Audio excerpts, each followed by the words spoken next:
Good evening. I'm Alan Price, Director of the John F. Kennedy Presidential Library and Museum. On behalf of all my library and foundation colleagues, I'm delighted to welcome all of you who are watching tonight's program online. To open, I humbly start with a land acknowledgement to recognize the indigenous tribes of the Pawtucket and Massachusetts peoples of the Wampanoag Tribal Confederation territories who, both past and present, and throughout many generations have stewarded the land where the Kennedy Library is today. While a land acknowledgement is not enough, it is an important way to remind all of us that we are on stolen and settled Indigenous land. I invite us all to contemplate how to better support Indigenous communities and learn how to honor and take care of the land that each of us inhabits. I would like to acknowledge the generous support of our underwriters of the Kennedy Library Forums, lead sponsors Bank of America, the Lowell Institute, and AT&T, and our media sponsors, the Boston Globe and WBUR. We look forward to a robust question and answer period this evening. You'll see full instructions on screen for submitting your questions via email or comments on our YouTube page during the program. We are so grateful to have this opportunity to explore some of the issues and opportunities the digital economy presents with our distinguished guests this evening. I'm now delighted to introduce tonight's speakers. We're so glad to welcome Congressman Ro Khanna to the Kennedy Library virtually. Congressman Khanna represents Silicon Valley in Congress. He has taught economics at Stanford, served as Deputy Assistant Secretary of Commerce in the Obama administration, and represented tech companies and startups in private practice.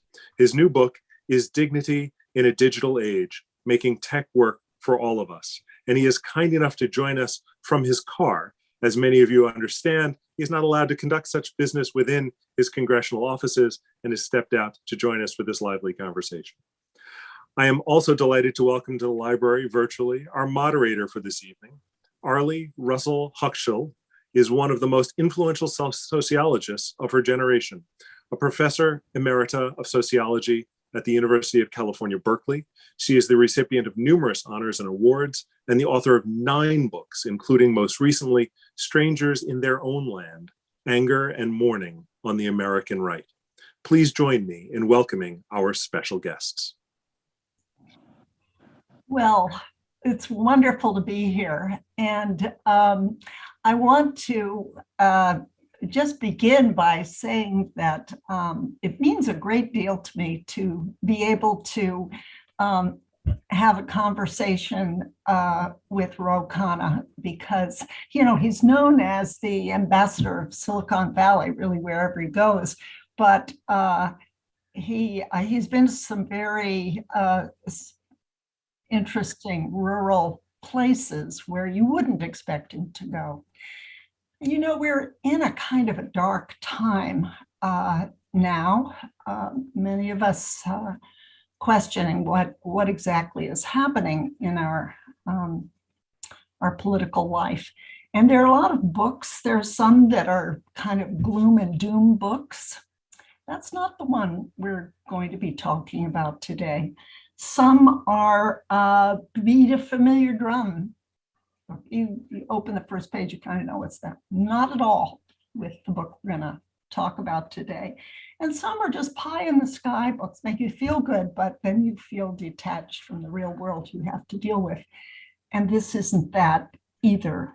I think of it as a practical visionary book. So it's with great pleasure that I open out this conversation with Ro. Are you doing okay there in the car? I am, and I am really excited. I've been excited to do this conversation. You know, as you know, when you write a book, you get a number of opportunities. And I won't say this to embarrass Arlie Hochschild, but she's been someone I've admired for many years. Her book I tweeted out before this conversation, Strangers in Their Own Land. I think everyone in politics ought to read that, and it certainly shaped my thinking. So it's an honor to have this conversation with her. And Alan Price, thank you to you for the introduction and to the JFK Library for having this event. I was struck by Alan's introduction with the invocation of indigenous lands, and I thought, 10 years ago, I probably wouldn't have received that as an opening, and it gets at some of the challenges of becoming a multiracial, multi-ethnic democracy, and who gets to define America. But we can get into that later, and I'm just looking forward to the conversation. Yeah, great. Let's start actually with what it is that made you want to write this book, and the part of it that might have to do with your own biography. Part of what struck me when I went to rural communities at the invitation of people like Hal Rogers is how, candidly, how welcoming they were of this Indian American of Hindu faith from the Bay Area championing technology jobs. And I didn't know when I was going out there how I would be received. And it turns out that a lot of these communities themselves are so far along in understanding what's going on in the economy. They understand where the wealth has been generated. They understand where the jobs are being created. They're having the same conversations about diversification in those communities. And so part of what I wanted to write about is to say, look, these communities get it. And what are we doing to provide the opportunities that they seek? Part of it was a hopeful vision because there's been so much negativity about the country, understandably so. But as I write in my own childhood in Bucks County, and that's not the childhood of everyone, and certainly there are people who've had very different experiences, but mine was a largely positive experience about being the son of immigrants and having this community be quite welcoming and encouraging of my aspirations. And so the book is sort of grounded in that still belief in the country, and with this hope that if we could just restore economic vitality, create economic opportunity, it's not going to be a silver bullet, but maybe we can lessen some of the resentment, some of the polarization. Yeah, wonderful.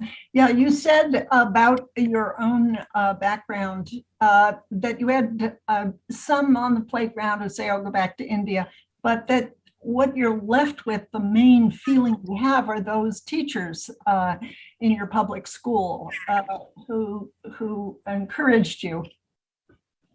Well, right? You know, I just got an email today from Mrs. Robb, who said that she was so touched that she said, I have much better editors today, but she had the first red pen.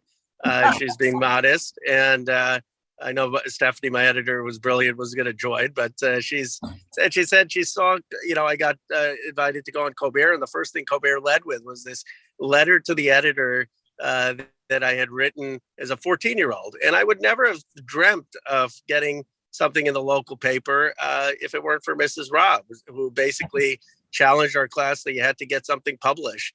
And the piece wasn't probably good enough to print wholesale, but I had this columnist, Joseph Halberstein, at the Bucks County Courier-Times, who took enough of it to make it into a column. And that, you know, the people who lift up a voice, sometimes you don't understand how much that means. And that's what Mrs. Robb did for me. And there are a lot of others in Bucks County who did that and who shaped my belief in the possibilities in this country.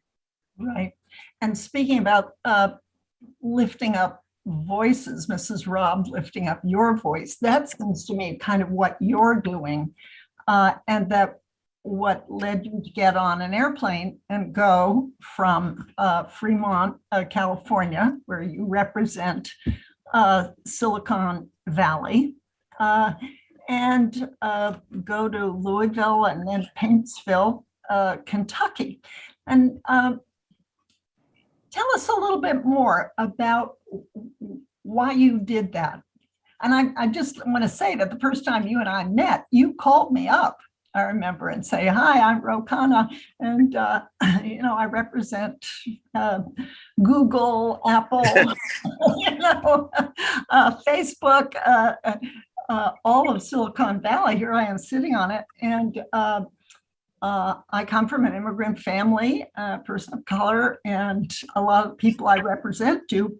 But I'm going to Paintsville in the middle of eastern Kentucky where coal jobs have left and opiates have come in, and hard times are straining a lot of people who would like good jobs. And I would like to bring jobs to them. So you did some of the diplomatic work it took to bring about a very interesting experiment. Let's just begin with telling us about that experiment. Interact. Well, partly, Arlie, why I reached out to you was I didn't know whether you'd say I'm going to further the divisions and polarization by showing up. And I know you had spent so much time thinking about these issues, spending time in these communities. And I was struck by your actual optimism for this kind of initiative. I was invited by Ankur Gopal, who's a brilliant CEO of Interact, and he had worked with the congressman there, Hal Rogers, a Republican in a heavily Trump district, and with the Appalachian Regional Commission to basically have a program that would provide people with the opportunity to work on iOS app software and be employed. The important thing that struck me when I went there, and talk about Alex Hughes, who I know you've met, is these are not the jobs of Google software engineers or Facebook coders, and this kind of caricature, let's just make everyone a coder, is not true. Alex Hughes actually is making refrigerators, and he's making dishwashers, and he's just making them with some smart appliances. And his life basically was given a new opportunity, and he's doing this in a team of people from Chicago and Atlanta, from rural communities and the coast, and they're all thriving and prospering together. And it struck me, wow, if this could scale in any way, the idea that you can now have a prosperous life, that you're bringing in wealth to your community, that you don't have to go move to Silicon Valley, that you're working with others, and that you're doing something that's not that different than the manufacturing jobs of the past, that there was real prospect of sort of the economic revitalization of different places in our country, and that somehow we had not focused enough on place and bringing opportunity to places. Right. And I had the opportunity to talk to a number of people who have been part of this program. And talking to you, you were saying, look, why do we outsource these jobs to Bangalore? There are some good jobs, and we've got people hurting in the rural areas of America.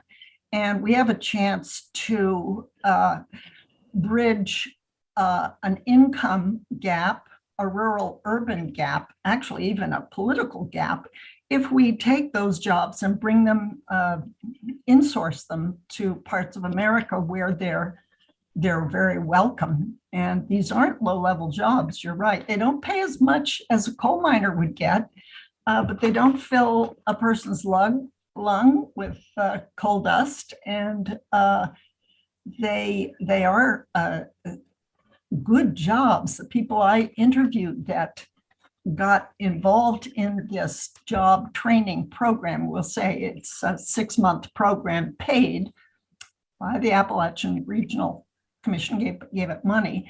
And so they came in as people who might have worked the night shift at the Motel 8, or might have worked as putting sandwiches together at Subway, or putting a number of jobs together, but they actually were very good technically. I talked to one person who said, oh, we Kentuckians, we're hillbillies, we can fix anything.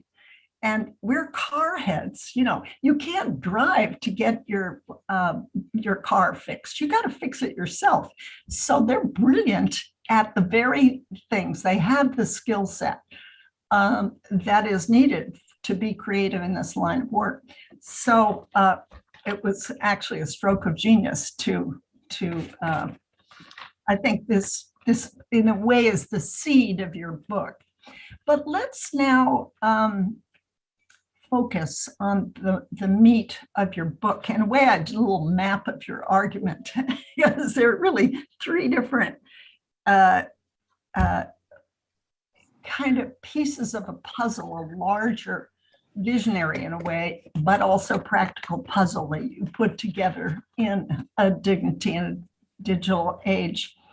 And you start with a focus on jobs and actually capitalism. So we're not talking about Bernie Sanders, we're not using the S word, socialism, and we're not focusing on child tax credits or access to medical benefits. That's many good things the government can do, but that's not what this book is about. It's about jobs, and not even WPA type jobs. No, it's about getting businesses that have owners. It's capitalism. Okay. But then the question is, what kind of capitalism? And you have this word, progressive capitalism. And I wonder what you mean by progressive capitalism. At the heart of the book is this idea of fulfilling or providing people with the opportunity to have jobs. And 85% of jobs in this country are private sector jobs. And the idea that people just want government jobs is just not true. I don't know what your research is in these communities, but people want the same opportunities that folks in my district want. Some of them want to go into government service. Probably very few want to become members of Congress, but a lot of them want to work in the private sector. In fact, one of the striking things about FDR's speech when he talks about his famous positive right speech is he talks about jobs in the private sector as well. They're not just the public sector jobs.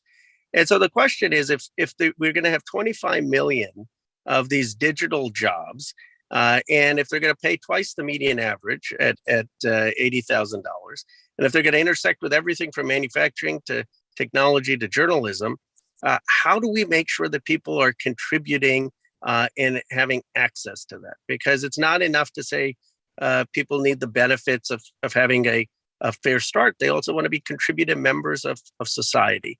And so by progressive capitalism, I mean that we should encourage the freedom of individuals to start businesses, to be able to make decisions free of government in every transaction. You wouldn't want every entrepreneur having to get Congress to sign off on every decision. I mean, imagine if Congress had to start Apple Computers or start any business. So there's a value to markets as I see it and to freedom, but there with two caveats. The progressive part being that everyone needs to have the basics: healthcare, education, and nutrition, safe neighborhood, things that I certainly was blessed to have and fortunate to have, and access to good paying jobs. And a lot of times you may have those and not access to jobs. And so it's not just let the market do whatever it wants with the distribution as it may fall, but a place-based directed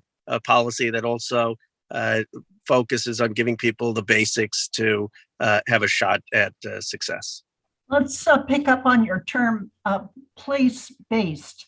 If we go back to Adam Smith and the world he was speaking of in his book, The Wealth of Nations, you can picture these Scottish hillsides, and these farmers lose their land to large farmers who are growing, who are raising sheep, and for the sheep you need the wool to fill the mills, right, in the city. So if you're a poor farmer who got cut out of that land, you had to move to the big city to get a job in a mill. And so there was no talk of bringing jobs to the farmer. There was only talk of the farmer going to the jobs in the city. And you've got a different idea. When you say progressive capitalism, you aren't really talking about the Adam Smith kind of let it happen naturally capitalism. Well, and a lot of people do talk about capitalism as having a kind of creative destruction, let the people go where they have to go, that you don't alter the culture within which capitalism occurs. You just, there's a capital that has its own natural laws, and that's not what you're saying. And some of the people that I met that were at the other end of this Interact project we spoke of earlier, divided the world into stayers and leavers. You were either a stayer or a leaver.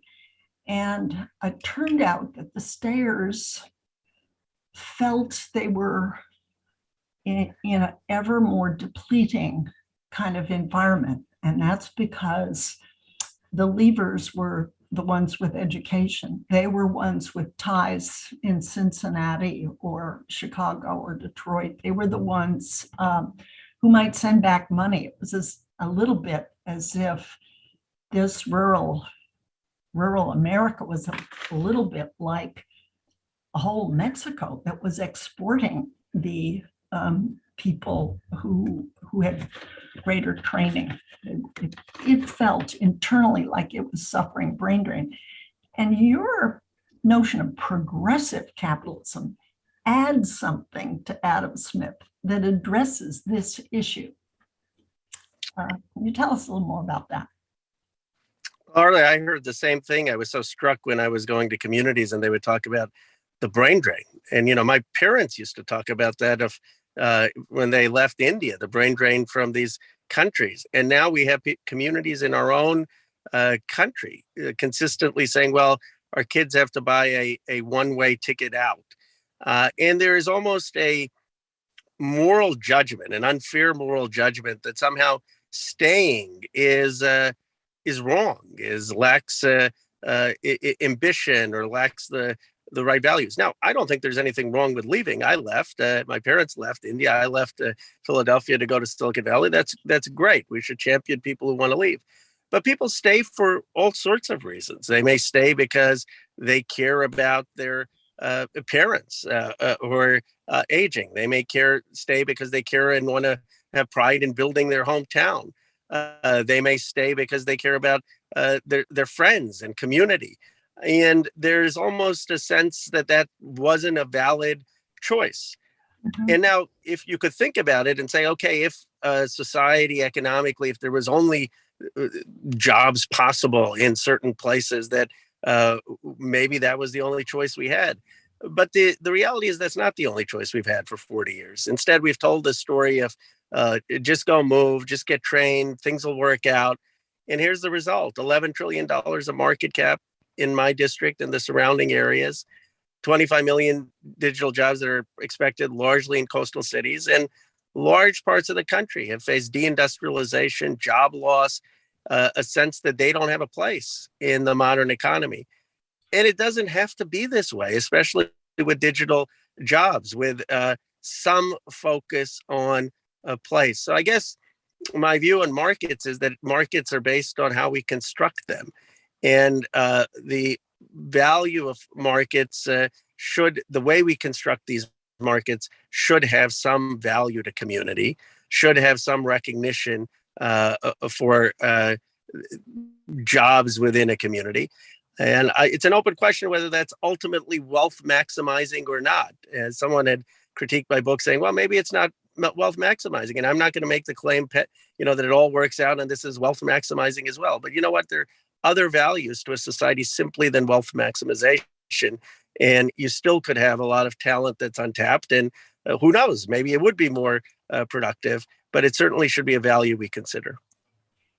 And let me press you a little bit more on what you mean by progressive capitalism. There's another group out there called the Rise of the Rest, where J.D. Vance, for example, and others are giving out money to experimental startups and saying, well, it's all the big cities that hog the money that is invested into tech, and something 80% of it in 5 cities that are all coastal. So we're going to get some of that money invested into small startups, and they have this, rise of the rest of us. How is yours different from theirs? You use the word progressive capitalism. Does yours model add something that theirs doesn't have? Or yeah, well, I respect Steve Case and what he's doing with Rise of the Rest, and think certainly venture capital should be more distributed. J.D. Vance, when he was doing that work, I thought was positive. I don't know, honestly, what has happened to him since he's been running for the Senate, and I'll leave it at that. But here's J.D. Vance, married to an Indian American woman, and totally understanding the importance of immigration taking positions in a Republican primary.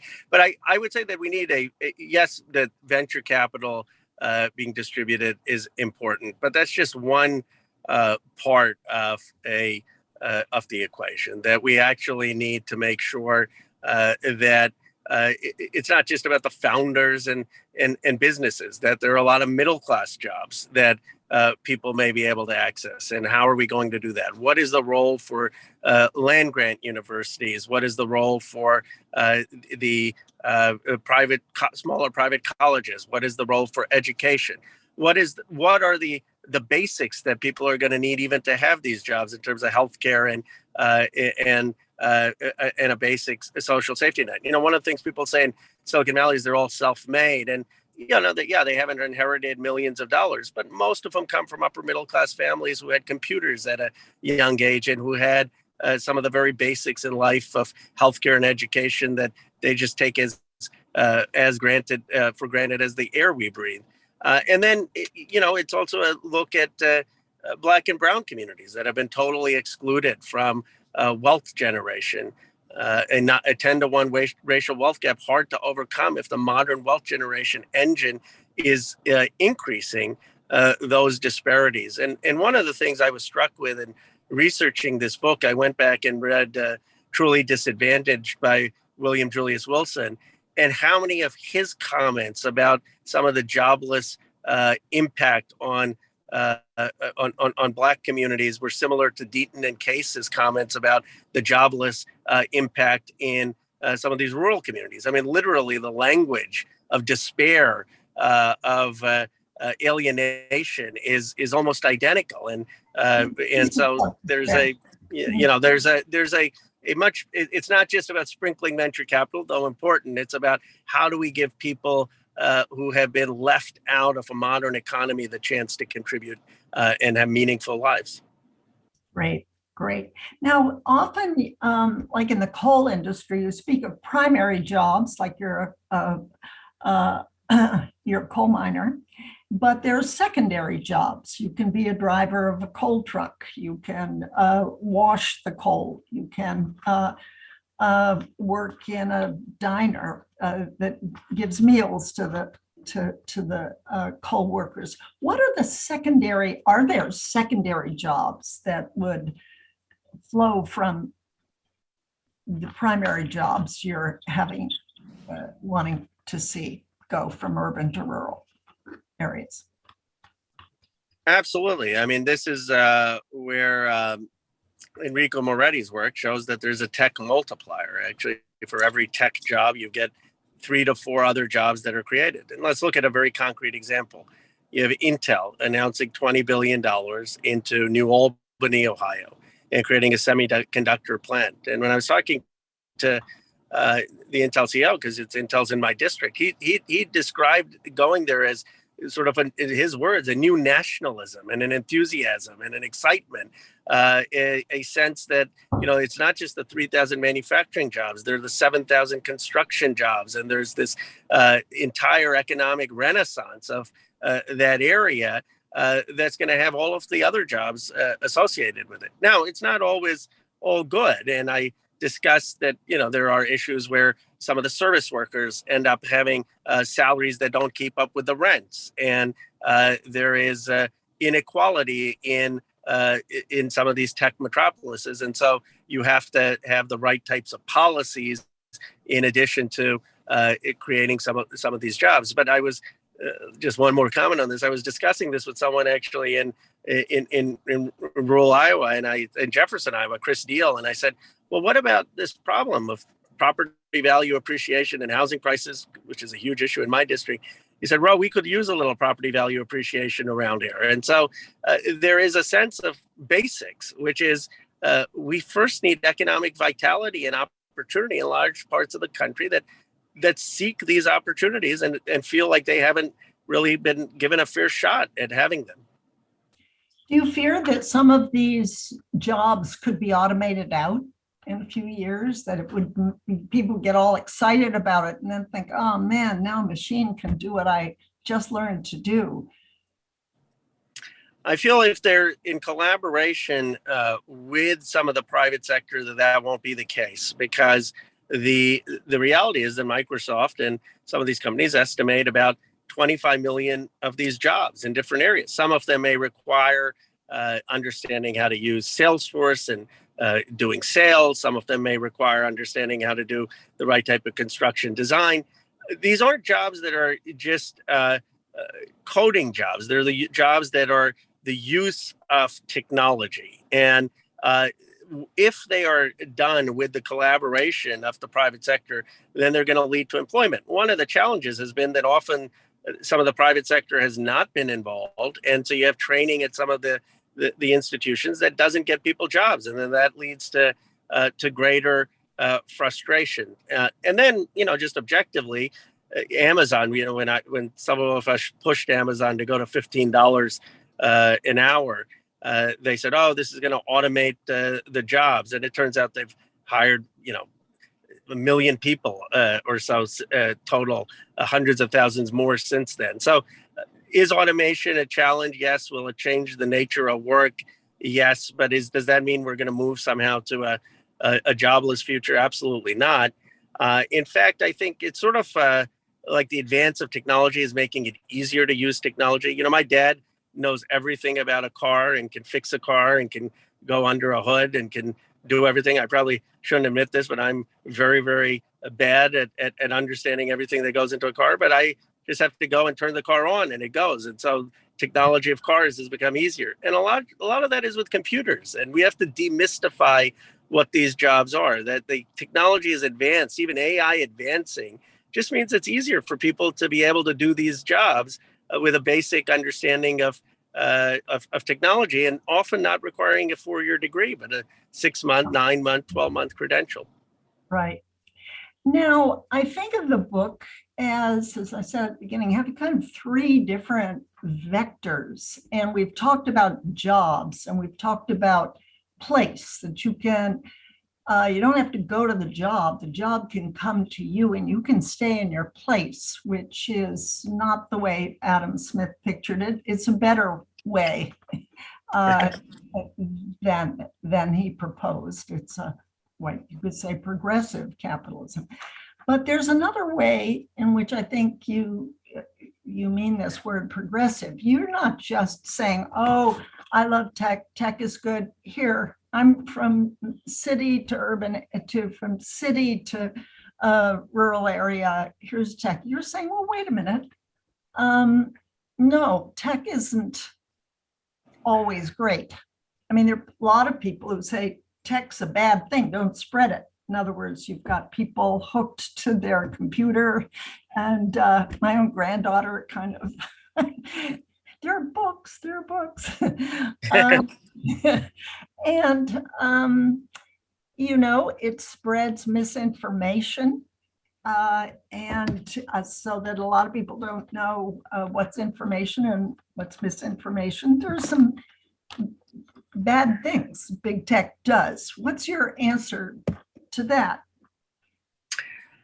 Well, I appreciate you're starting with the jobs front, because that was the heart of the book. But a lot of the interviews have focused on the reforms of tech, which I try to lay out. And I fielded plenty of calls from the tech CEOs in my district saying, why are you criticizing us so much? But the reality is that if we want to have these jobs, and if we want to expand technology, that there has to be fundamental reform. I focus on a number of areas. Obviously, we discussed briefly on workers and what it means for service workers in communities with a large number of tech jobs.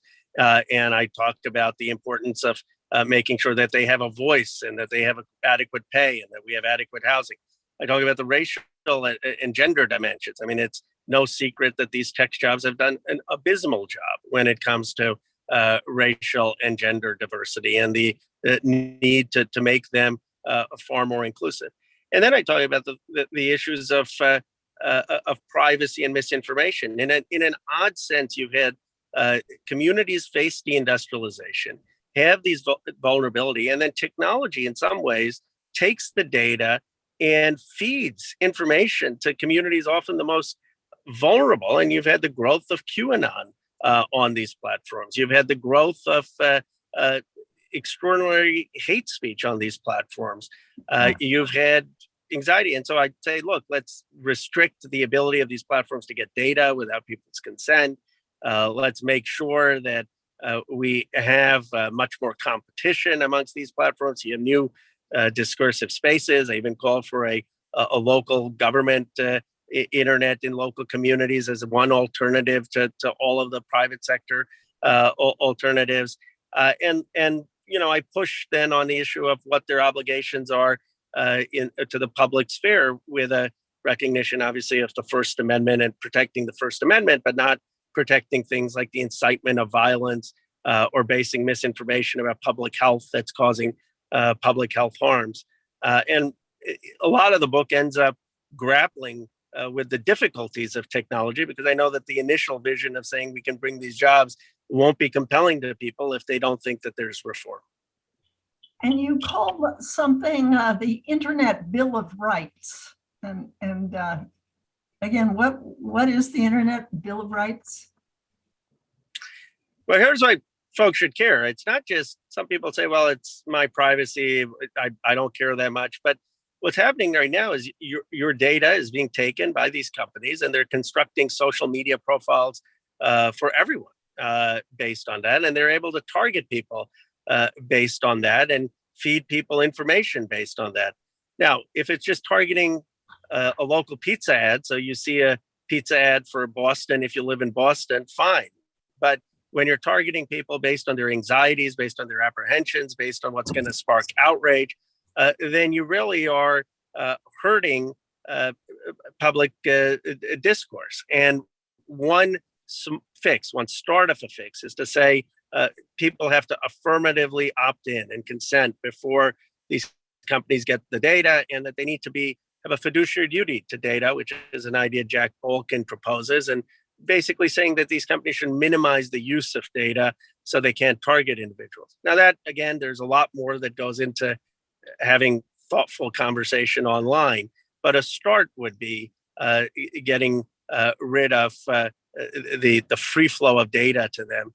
And a second start would be getting rid of all these bots and trolls. When John Stuart Mill said a marketplace of ideas, he wasn't thinking of programmed bots and trolls, which are in some cases 30-40% of the misinformation. Yeah. Wow. So you're not in the camp of pure Adam Smith and pure Milton Friedman saying, oh, let the invisible hand do its thing. You're saying, no, we need to protect the people from known dangers. So that's some regulation. Absolutely. The most clear-cut case, in my view, of regulation is in Facebook's case, where you have two examples. One, reporting by The Ugly Truth to New York Times journalists. I was surprised when I read it, the extent of it, where the private security knew that there were assassination attempts being talked about on specific lawmakers at a specific time, at a specific place, and Facebook just sat on that information. They didn't remove it. They didn't report it.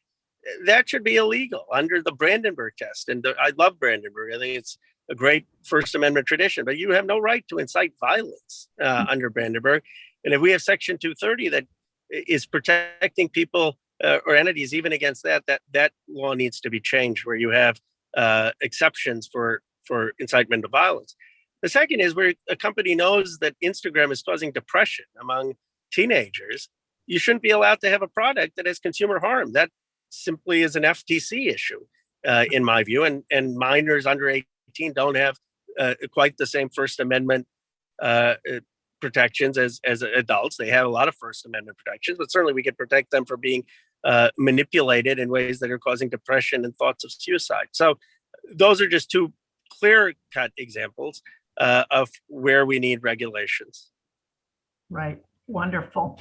So the first part of this book, the heart of it is jobs, and jobs to people who need them. So it speaks to evening out in inequality, and jobs to people in a place where they want them, so they can hold on to their heritage and sense of identity, but also be proud of their work. That's first. And the second would be this Internet Bill of Rights, where you're not just throwing raw capitalism at them, but there are protections, and you want this to be good for the producers and the consumers of this technology. And then there seems to be a third kind of piece of this puzzle, this practical visionary project that you've got in this book. And that has to do with what you're calling democratic patriotism. Explain what you mean by that and how that fits into this overall vision. So part of the challenge that I think our country faces, and the exciting possibility, is how do we become this multiracial, multi-ethnic democracy? And as I wrote most of the book, I said, okay, if we can do the jobs part, great. If we can do the part of curbing technology's impulses and negativity, terrific. But there's more to it. That's not enough to deal with so many of the things you write about, the anxiety people face with the demographic changes, the anxiety people face with new traditions emerging.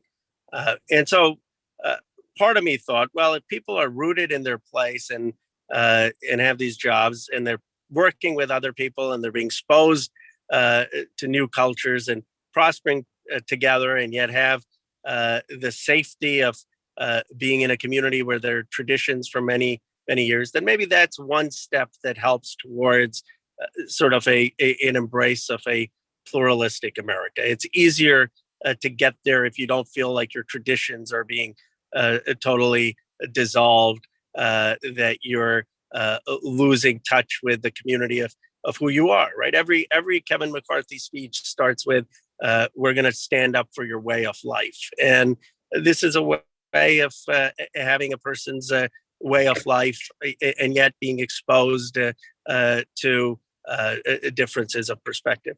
But then I thought of my own childhood, and I thought of this story of how my parents would always put out the luminaria, the Christmas lights on the street corner. And when we were moving into Bucks County on our street, there was all this chatter, the Khannas are moving in. They just assumed, being Indian, that we were of Hindu faith, which we are, proudly of a pluralistic Hindu, Gandhian Hindu faith.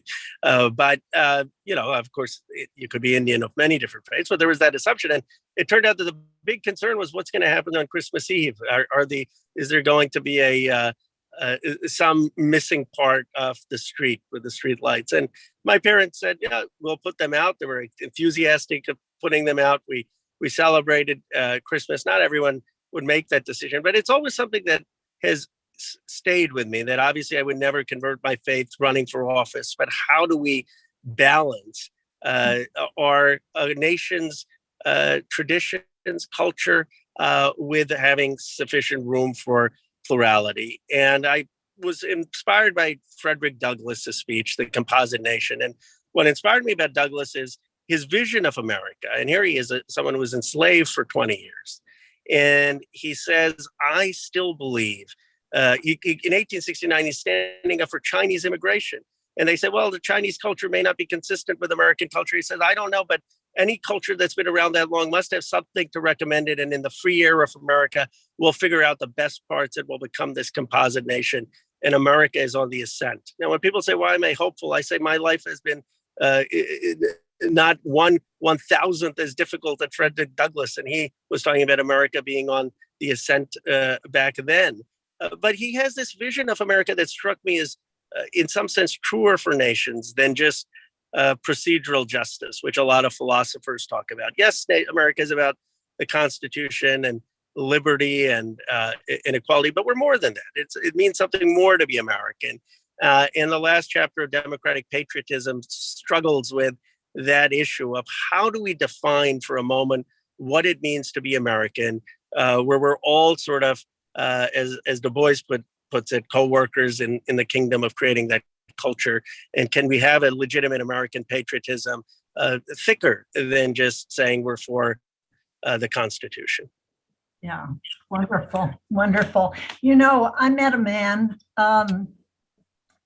who I think fits the vision that you have in mind here. His name is John Rosenberg, and he was a Holocaust victim as a small child and thrown out in the street with his family.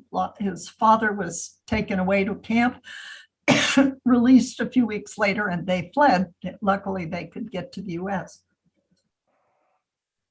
And his father got a job as a sweeper in a factory in the South, Georgia, I think.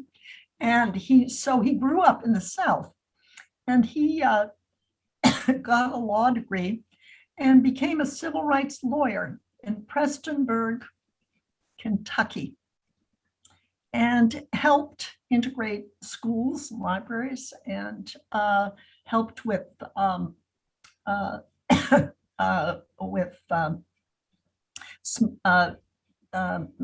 black lung. He helped a number of issues that became problems for minors.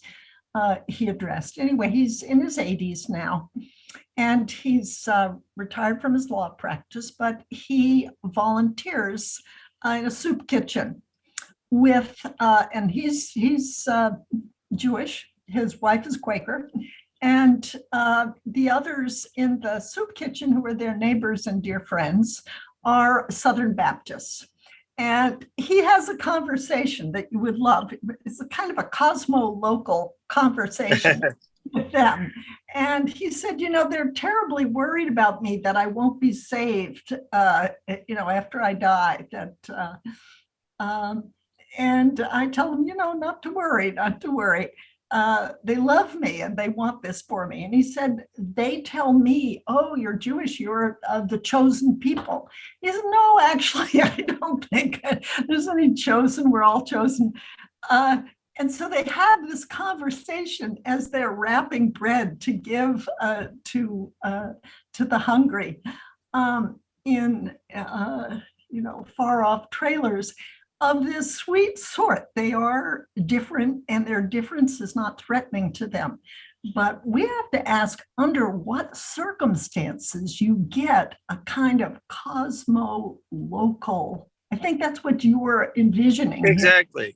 No, it's wonderful. I'd love to meet him. And I think that the challenge is that we need more than just a civility. You know, the famous philosopher who's brilliant, John Rawls, has this view that we can love each other, but at a certain point, if we're talking about religion and we disagree, we just have to wall that off and agree to disagree, and that's it.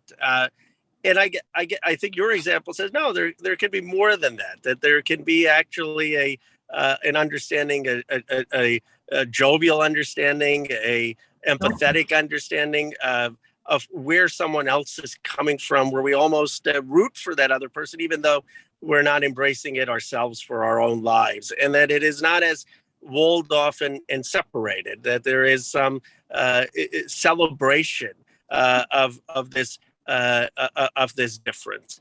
And to me, that is some aspect of that we have to be able to embrace to really achieve Douglas's vision of becoming this composite nation. And I think it's rooted both in giving people the place to have their local culture and traditions without a fear of displacement, but then also being open to this celebration of something amazing emerging in the exchange of difference. And the interesting things are these are all deeply American ideals. I mean, they're ideals that, of course, are rooted in my own childhood that I experienced firsthand, and that I would argue are rooted in our very conception. So this is not sort of thinking of abstract philosophy distinct from America. It's sort of teasing out, I would argue, what the American project is and what people like Frederick Douglass have so powerfully laid out. Right. We think of, and sociologists have spoken of locals and cosmopolitans. And the paradox is that a lot of people in the city think they're cosmopolitan and imagine that they are the embracers of diversity. But there can be a great deal of localism and sense of feeling threatened by those who are different. And there was actually one study that indicated that actually Democrats, generally cities attract Democrats and rural areas Republicans these days, but that Democrats were less good at guessing what Republicans thought about them than Republicans were at guessing about what Democrats thought about them. So that in rural areas where you're going to have more mix, they're actually a little better and more cosmopolitan than some of the so-called cosmopolitans in the city. So that can be drawn on. Absolutely. Yeah, and that's certainly been my experience. I mean, Bucks County is not rural, but it was suburban, and that definitely had a healthy mix and appreciation for different cultures and immigrants. And you know, one of the things I often talk about when I'm back home representing Silicon Valley, and people say, "Well, move." I said, "How many of you want to move?" And one of the interesting things is how many people in these cities are attached to place. I mean, their attachment to their way of life and place is huge, and they don't want to move. So why should we assume that people in other parts of the country want to move? But I think that naturally a lot of that will happen. This kind of cosmo-local culture, as you put it. In fact, Arlie had this brilliant phrase, and I was going to run with it, and I thought, you know, it's her phrase, so I'll just let her comment on it instead of appropriating it. But you know, that really is what the best of the technology age could allow. That you now have the best of local communities, and yet this exposure to multiplicity. And that's not to be utopian. Obviously, there's so many challenges, but it's to be at least to have it orient towards a goal of what we should be striving towards, as opposed to being totally oblivious to the need for rooted community. That's right. You know, I met a imam in Prestonburg in Eastern Kentucky, and he ran a small mosque in this very heavily Southern Baptist, totally Protestant culture. And where there were many small churches, there was just this one mosque. And they were for the Muslim doctors mainly, who got a special H-1 visas to work as doctors in underserved areas. But they needed a place to worship and would travel at some distance from this mosque. Well, in 2017, there was a Unite the Right neo-Nazi march coming to Pikeville. And this imam was kind of worried, would his mosque be attached? At 9/11, people had there was a broken lock, apparently. So someone asked him, well, are you worried? He said, no, not at all. Because two men in a truck came up to the mosque, and he came up to them and, can I help you? And he said, we've got some guns here and you're our neighbor and we're protecting the place. And turned that the two men were best friends and they had met in Iraq. They were both vets and neighbors. And so there's a lot of Cosmo in the local in these very hidden ways, and a lot of beauty in it. So what we've got then in what you put together in this book, a very unusual book, I should say. It's about jobs, but it's different from other books about jobs. You have Bob Kuttner's Saving Capitalism, which was saving mom and pop stores from big mega capitalism.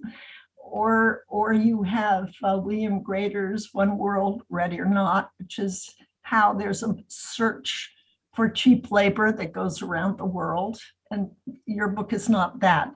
Your book is about putting three things together as I read it. One is spreading good jobs, and not bad jobs, good jobs, and in a way, reducing the income gap and the urban-rural gap in doing that. And creating, perhaps, and this is a new culture. Others that talk about capitalism don't talk about the culture that should go with it. And I think what you add to the jobs story is not only good jobs, but the industry you have jobs in should be a good industry. And we need to regulate that industry to make sure it's good for the people. And then thirdly, this kind of mysterious, but difficult, but very important to put out there as an ideal, a kind of ideal of civility, a spirit of civility and friendliness, actually, across difference. It's a way of reducing the threat and exposing to us the possibility of living with a lot of differences that aren't scary. They're not subtractive. They don't fit with we are being replaced. They fit with we are being enriched.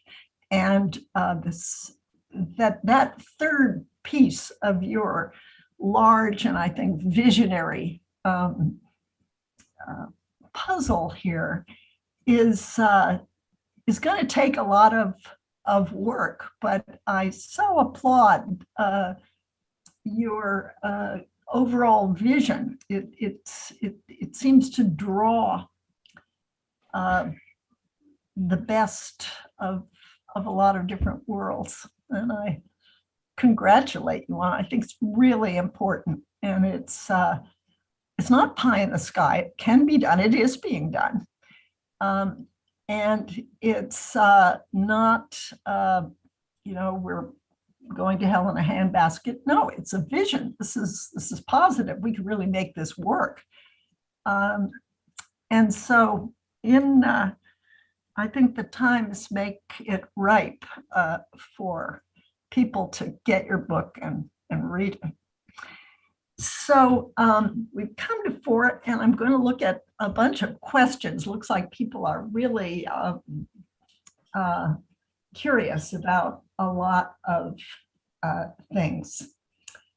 I would just say on the friendly, thanks for those very kind comments. I would say on the friendliness, one of the things that you do so well, I think, is it's not just the friendliness of the existing culture to let's say new culture, as the story you gave on the imam, but it is the friendliness to understanding the culture of people who may have been here for generations and feel slighted, left out, and doing it not with judgment in approaching it from their perspective. And there are many people who write on communities, and what was struck me about your approach has always been that you take that approach of friendliness, you take that approach of trying to understand where people are coming from as they see their lives, and suspending judgment in the process of doing that, which is not to say you lack, clear, obviously you call out things that are morally wrong, but to take an empathetic approach and a friendly approach. And it always struck me when I had relatives coming from India to visit that their first comment was, wow, Americans are so friendly. So it's part of our ethos as a people to have this. It is true. In the Strangers in Their Own Land, I remember one of the first encounters I had with a man who had worked in oil all his life, born on a plantation, big Tea Party person. And he said, oh, well, where are you from? I said, well, I live in Berkeley, California. He said, oh, all you people, y'all communist, right? And then he laughed, and I laughed. We can talk. And he's chapter 1. I totally love the guy. And it ended up in a friendship. So let me look at some of these questions here. Let's have a little drink here. Okay. One question is, do you think there's a way to tie together the creation of new jobs in the tech industry and the green energy industry in areas hit by the loss of coal? Yes and no. And let me tell you why on both. Obviously, one part of new technology jobs have to be in clean energy. And I'm very passionate about that. And it has to be everything from solar to wind to battery technology to electric vehicles to fusion and the possibility of fusion. You could do creative things like in Lordstown, Ohio, that has had a plant shut down, say we're going to have the government partner with GM and provide capital to have electric SUVs. And there you could have some of the jobs return perhaps that went away, and they could be in the service of the climate. I will say, though, that there is skepticism, I think, that when people say green jobs, that people in some parts of the country wonder, are those jobs all going to be in Rose District in California and other places, or are they really going to be for my kids? And so I would just say, if to the extent we're talking about that, we have to be very, very intentional of how these jobs will be in communities that have faced deindustrialization. And we have to be very clear that it's just one of many jobs. I mean, we don't tell everyone in my district, okay, you have to go into clean technology. They see the world as their oyster. That's one possibility. So I don't think we should tell certain communities, well, okay, you were in mining and now you have to go into clean tech. I mean, that could be one option of many options for a productive life. So I think the tone on that really makes a difference. Being very focused about, are these jobs going to be in the communities that are hardest hit? Great. Um, Here's another question. How do you think increased access to technology and potential restructuring of tech companies and their locations might change voting patterns? It's a great question. I think the increased access to technology, in my view, has the potential to empower new voices, younger voices. I mean, one of the things that strikes me is that being a member of Congress, you no longer have much increased call to the public's attention. I mean, you can be a young person and have a viral tweet or a viral TikTok video and have an impact on the public debate. So I think the access to technology properly understood and with proper regulations can give a lot more voice to people who traditionally haven't had them, and perhaps to the younger generation. What happens to the to culture, a political culture, as you see economic revitalization and the development, hopefully, of more networked understanding? Who knows? I mean, I'm a Democrat. I'd like to think it helps Democrats, but deep down, if there were Republicans championing that, good for them. I mean, two people I've worked with. One is Governor Kim Reynolds. I'll tell you the story in Jefferson, Iowa, really quickly. Kim Reynolds is a Republican governor. We disagree on a lot, but she's one of the biggest champions of STEM education in the entire country. And one of the most thoughtless thing the Democrats did when we ran against her is mock her for not having a college education. Oh. And it turns out, I mean, they literally ran ads on her about that. And it turns out she gets it for her grandkids about the importance of STEM and technology. So if she's doing things and it's benefiting her, I'd like to see a Democrat win, but good for Republicans who want to embrace this vision as well. And same with Mike DeWine, who was instrumental in Intel going to Ohio. So I think we will succeed most if we don't view it simply in a partisan lens, but as something that's good for the country. Right. So those who would say, oh, don't give money, you're just going to lead to more of this QAnon extreme right wing. If you give money to the areas where that's already taken root, you're saying, no, wait a minute, we're a big country and don't. Yeah, and first of all, I haven't seen a geographical distribution of QAnon. It's unclear to me that it would just go in a certain place, and certainly it would be just as stereotypical to label a community because of that as it would be for people to label where I live in Silicon Valley because of smash and grab crimes. I mean, and have stereotypes about our way of living. So I think we want to be providing jobs and opportunity to different parts of the country to engage in cooperative projects, and then hope that kind of revitalization and economic opportunity leads to the development of a culture that lessens polarization. And that seems to me the best approach to healing some of the divisions. Right. Yeah. Now, someone wants to ask you, can you speak to the issue of businesses not wanting to expand in states with policies that don't match their values? Specifically thinking of examples such as the MLB pulling the All-Star game out of Atlanta, issues such as voting rights, LGBTQIA and rights, and other such social issues. Well, these are very difficult issues, and obviously a business has the right to make whatever decision they want based on their values, and the government can't tell them to do something. But when you're the U.S. government and you're the President of the United States or the United States Congress, I think we have an obligation to push for economic development and economic opportunity in every part of the country. Obviously, we have an obligation to push for voting rights as fundamental, and that presupposes everything in a democracy to have everyone vote.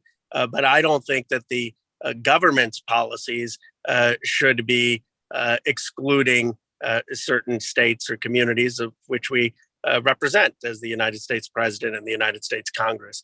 I do think for private actors, both companies and activists, that's perfectly appropriate to making statements to bring change. Right, right. Now, here's a question. Not all big tech jobs are in social media, this person says. We're working with remote healthcare, COVID-19 response, and cybersecurity. How can we encourage people to focus on every aspect of tech jobs? Thank you for saying that. I think this is one of the biggest misconceptions, and one of the worst caricatures is, well, you're going to turn a coal miner into a coder, in terms of just thinking, okay, they're going to be working at Google or Facebook. Well, this is why I start with Alex Hughes' story, and I know Arlie in her book or work, which is to come, will talk about how these jobs are in manufacturing, these jobs are in retail, these jobs are in healthcare. They're going to transform every industry. The better question to ask is, GM is hiring 3,000 people to make automobiles that require technology. Why should those jobs be in Silicon Valley instead of in Michigan? Are we really going to have all of the digital architecture, which is going to be an increasing part of the modern economy, all of that in a few cities, and none of that wealth generation or job opportunity in the communities themselves? Or are we going to create the opportunity in these communities? I'd love people's ideas as they engage with this conversation or the book, and how we convey this, because there's really a mystification of these tech jobs as somehow requiring a lot of coding, a lot of math. I mean, I think math is great. More people should study math, but there's not this huge barrier to entry for these jobs. And it's not that everyone's got to work for Google or Facebook. And the more we can talk about these as related to the jobs that people have had in their past, as Arlie started out with saying, in Kentucky, we fix things and we're technically adept, the better chance we have of people embracing this. Yeah, great. Here's another question we're getting. What kind of policy or other support is needed for working parents to take advantage of some of these ideas, especially after these challenging COVID conditions? Well, I would say two things. I'm a father of young kids. I would say young kids should have preschool for starters. The 3-year-olds and 4-year-olds should have preschool. This is not a novel idea. France did this, I think, in 1890s, the école system. And one of the studies I read showed that at the age of 6, many people in France, whether you're the son of a billionaire or a daughter of someone working class, you start out relatively equal, believe it or not, in education. Now, that disparity may grow. But the fact that we still don't have preschool for 3 and 4-year-olds in this country is appalling. And then childcare. I mean, you look at the statistics on who's not working, and many of them are women, and many of them have had a disproportionate role on childbearing and child raising.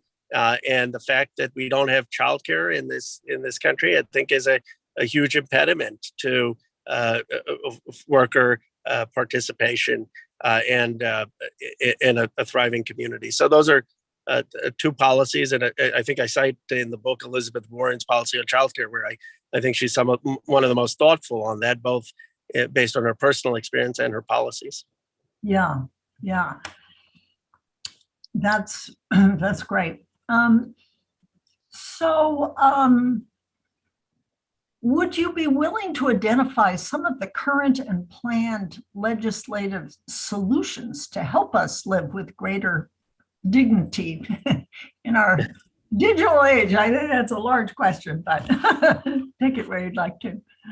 Well, I think on the economic front, the Competes Act, which we just passed in the House and which has passed the Senate, it's going to go to conference, will go ways to creating production in the modern economy in different places. It's going to create 10 different tech hubs.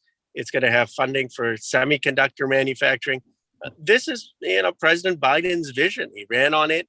He's helped getting it passed.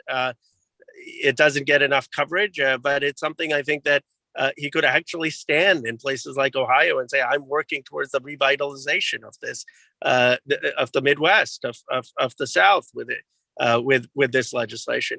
On citizenship, it's been a challenge. I mean, I came out with the Internet Bill of Rights soon after the Cambridge Analytica scandal. We still don't have good privacy legislation through the House or the Senate. We haven't passed the antitrust legislation yet that is well crafted and thoughtful. So we have work to do there to get that through. There are drafts of that kind of legislation, but none have passed, and we need to get something passed, ideally in 2022. Yeah, wonderful, wonderful. Okay, here's a question. I'm going to read Northwest North Carolina for 14 years. Two of the largest challenges we have is local leadership and finding support in the community. I've been very involved in creating high school apprenticeship programs, working with local colleges to establish intern programs, and was a board member of an economic development council. It's not just the politicians, it's finding real employers who will stand up and develop the jobs in the communities. How can we encourage more digital leaders to move in rural communities to lead the change?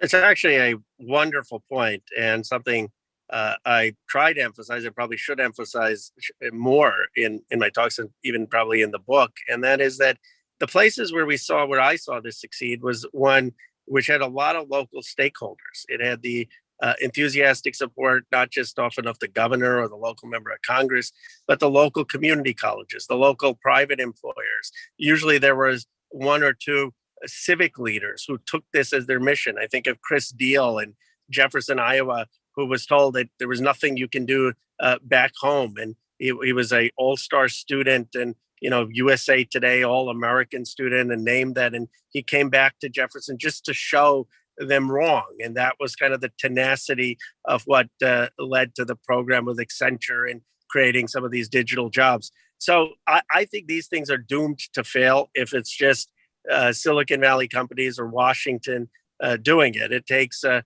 lot of initiative at the local level, and then it can receive the funding and support from other companies. Now, how do we create that? I mean, I suppose this book is one small effort at that, saying, look, it's being done in these places, it's working. And the more we uplift people like Chris Deal, people like Ankur Gopal, who are doing this work, the more I think people will say, wow, our community can do it too.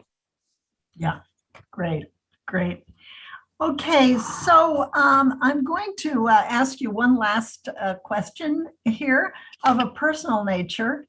And it is, where were you on January 6th, and how has that whole event impacted you? You're a congressman, the Capitol is your place of work. Tell us how this has been for you. Well, I was in my Canon office building on that day, and then the alarms went off saying, evacuate the Capitol building. There is a bomb threat, and the bombs were apparently near the Capitol, the Canon building.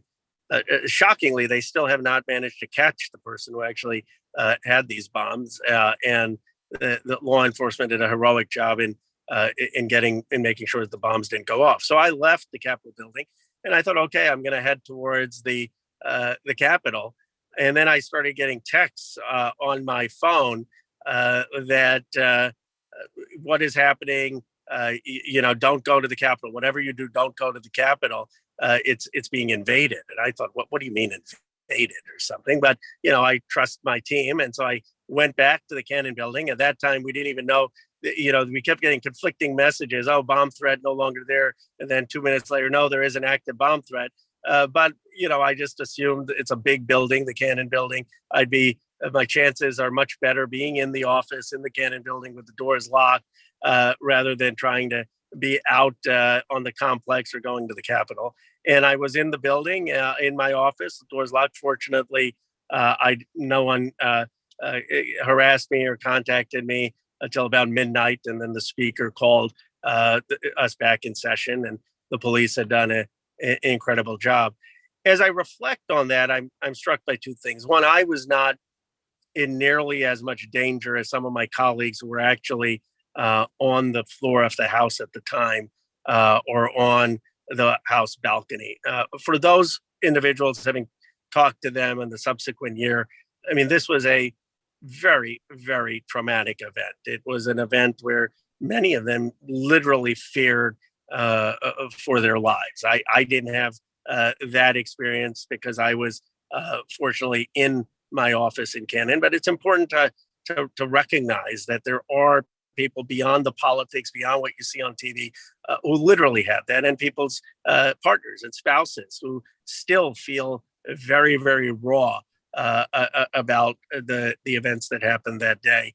I guess, as apropos to my book, if I was joking with Arlie that I reread the New York Times review of her book, Strangers in Their Own Land, and it was described as brilliant and making a contribution, but left saying, well, maybe it's too optimistic. And certainly my book is optimistic, and that's my temperament. And so I like to focus on the fact that the speaker had the grit and the resilience to say, no, we're going to vote to certify this election. And we did. And at 3 a.m., you had the Republican vice president who had lost, Mike Pence, saying, no, Joe Biden and Kamala Harris won. And I focus on that because I still believe deep down that we are a very resilient democracy, that we have gone through so much. And I am not willing to let Donald Trump define the narrative of America and who we are as a nation. I rather think of Nancy Pelosi insisting that we will certify the election, and so many members of Congress coming in and doing that, Democrats and Republicans.